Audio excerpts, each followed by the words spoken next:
यह question human being में हजारों सालों से है कि क्या कोई और प्लैनेट्स मौजूद है हमारे सोलर सिस्टम के आगे। तो चलिए जानते हैं। सबसे पहले एक ग्रीक मैथमेटिशियन मेट्रोडोरस इस कॉन्सेप्ट को लेकर आया था।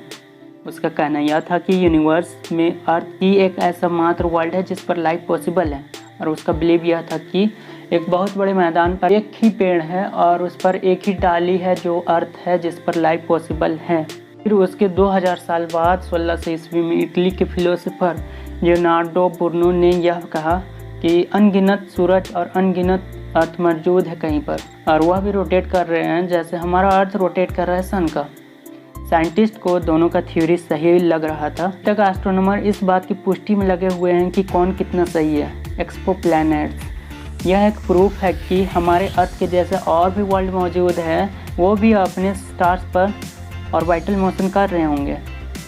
यह प्रूफ केपलर स्पेस टेलीस्कोप से 2009 में नासा के द्वारा किया गया था, और वह कैसे किया गया था चलिए जानते हैं। केपलर टेलीस्कोप हमारे मोबाइल फ़ोन के कैमरे के जैसे ही कैमरे लगे हुए होते हैं। इसका यूज चलिए समझते हैं। जैसे कि हम एक जगह से स्पेस में देखेंगे केपलर ट्यूब की हेल्प से, तो हमें लगभग 1.5 लाख स्टार्स दिखेंगे, और हर आधा घंटा में चेक किया जाता है लाइटनिंग स्टार्स का।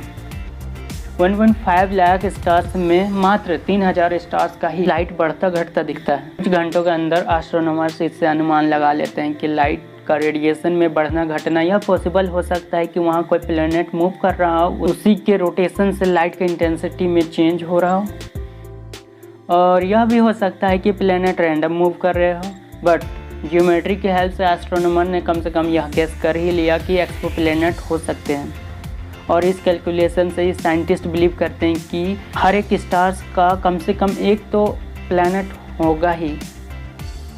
चलिए हमारे मिल्की वे गैलेक्सी में, इसमें तो कम से कम 100 बिलियन स्टार्स हैं, तो मतलब 100 बिलियन प्लैनेट्स भी होंगे। लेकिन एक यूनिवर्स का कैपेसिटी 2 ट्रिलियन गैलेक्सीज होल्ड करने का है, और हर एक गैलेक्सी में कम से कम 10 बिलियन स्टार्स तो होंगे ही। ये सभी थ्योरीज ऐसे ही नहीं बोले जा रहे हैं, इन सब का प्रूफ मौजूद है।